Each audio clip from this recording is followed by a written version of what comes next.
Bonsoir à tous, bienvenue dans ce tutoriel pour exporter un AAF depuis Vegas. Alors je vous préviens tout de suite, il va y avoir besoin d'un autre logiciel que Vegas qui s'appelle Premiere Pro. On ne peut plus exporter d'AAF directement depuis Vegas, on le pouvait avant dans les versions Vegas Pro 13 et depuis Vegas Pro 13, la fonctionnalité n'existe plus. Il y a autre chose que Premiere Pro qui est possible, il y a un logiciel qui s'appelle AA Translator, qui est un vieux logiciel qui date de plus de 13 ans.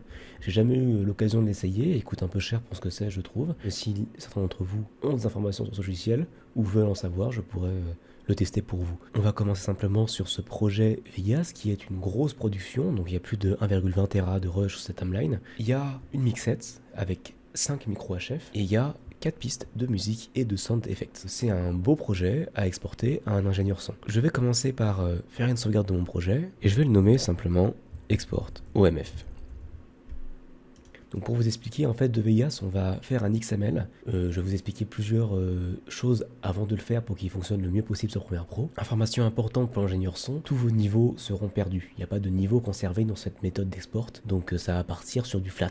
L'ingénieur son va bosser à partir de 0 sur les pistes que vous avez. Première chose que je vais faire, c'est que je vais venir supprimer mes pistes vidéo. Pas en avoir besoin, forcément. Hop.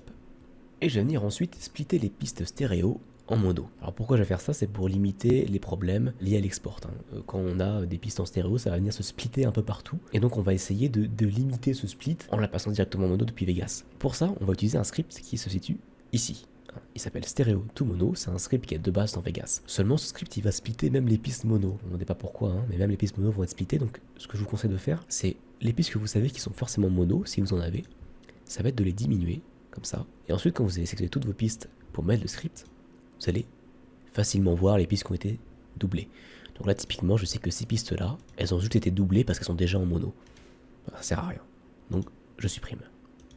Tac, voilà. Donc, je me retrouve avec mes pistes de la mixette HF et les pistes de la musique et des sound effects qui ont été splittés.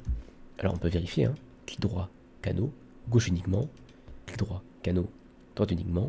On voit que ça a bien été splitté en mono. Et maintenant, c'est à peu près tout. Pas besoin d'enlever les effets. Les effets vont simplement être ignorés par l'export XML. Donc tous vos effets évidemment seront perdus, mais ça, j'imagine que vous le savez déjà. Mais avant de faire l'export, il faut savoir que pour une raison que j'ignore encore une fois, l'export XML va inverser les pistes au Premiere Pro. Donc moi, ce que j'aime faire, c'est déjà inverser mes pistes sur la timeline de Vegas pour qu'elles soient dans l'ordre dans Premiere Pro et qu'on puisse ensuite envoyer un fichier dans l'ordre à l'ingénieur son. Donc la piste rouge, je vais la mettre en bas. Et toutes mes pistes ont été inversées. Et maintenant que tout ça c'est fait, on va enfin pouvoir lancer l'export. Donc je vais venir exporter vers Final Cut Pro resolve.xml. Et j'ai cette fenêtre qui s'ouvre. Je vais venir mettre l'endroit où je veux exporter cet XML. Hop, enregistrer. Et je vais venir décocher inclure les médias. Ça peut être intéressant pour vous, sur des plus petits projets, d'inclure ces médias-là. Parce que comme ça, vous avez tout réuni dans un seul dossier. Mais moi, tout est clean. Je sais qu'ils sont sur un disque dur. Tout ce que j'ai utilisé est sur un disque dur. Donc, j'ai pas de souci à me faire.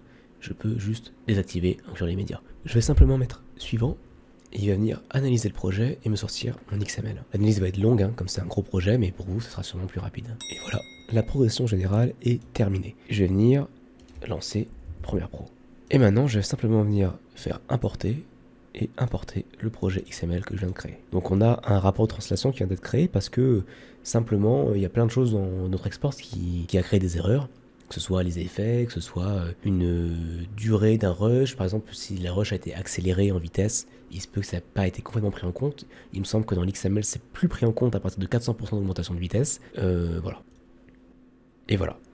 Et maintenant, dans mon petite fenêtre de projet, je vais venir chercher ma séquence 1, et je vais venir la glisser dans la timeline, voilà. Et donc là, vous allez déjà voir que nos pistes sont dans le bon sens, déjà, c'est ça qui est important. Elles sont dans le bon ordre. On retrouve la mixette ici, les 5 pistes de la mixette, et puis le stéréo splitté en mono sur les pistes qui suivent. Donc ce projet est donc prêt à être exporté maintenant en AAF ou en OMF. Et donc moi, je vais l'exporter en AAF, parce qu'on n'est plus en l'an 2000. Mais il y a des ingénieurs son qui demandent encore un OMF. Alors l'OMF, il a plein de problèmes, il a plein de limites. Il est limité à 3 Go, je crois, ou 2 Go en termes de taille, ce qui est très embêtant. Là, il est évident que sur une heure, je dépasse largement les 3 Go. Donc moi, je vais faire évidemment un export AAF. Mais ça dépend. Et l'export OMF parfois est moins capricieux quand on a des noms de fichiers un peu particuliers, il va être moins capricieux. Donc je vous conseille de tester l'un si l'autre ne marche pas. On va donc aller dans exportation AAF. Et donc j'ai ça maintenant. Donc on a éclatement en mono, c'est ce qu'on a déjà fait, donc pas de souci. Taux d'échantillonnage 48, bits par échantillon 24. Là c'est propre à vous, c'est propre à ce que votre ingénieur son va vous dire. Moi je sais que je vais séparer les données audio et je vais venir moi les rendre en wave, en diffusion. On veut couper les fichiers audio. Je veux pas donner à mon ingé son la piste totale de sa mixette, ça sert à rien. Ce qu'il veut lui, c'est ce que j'ai cuté, donc je vais faire ça.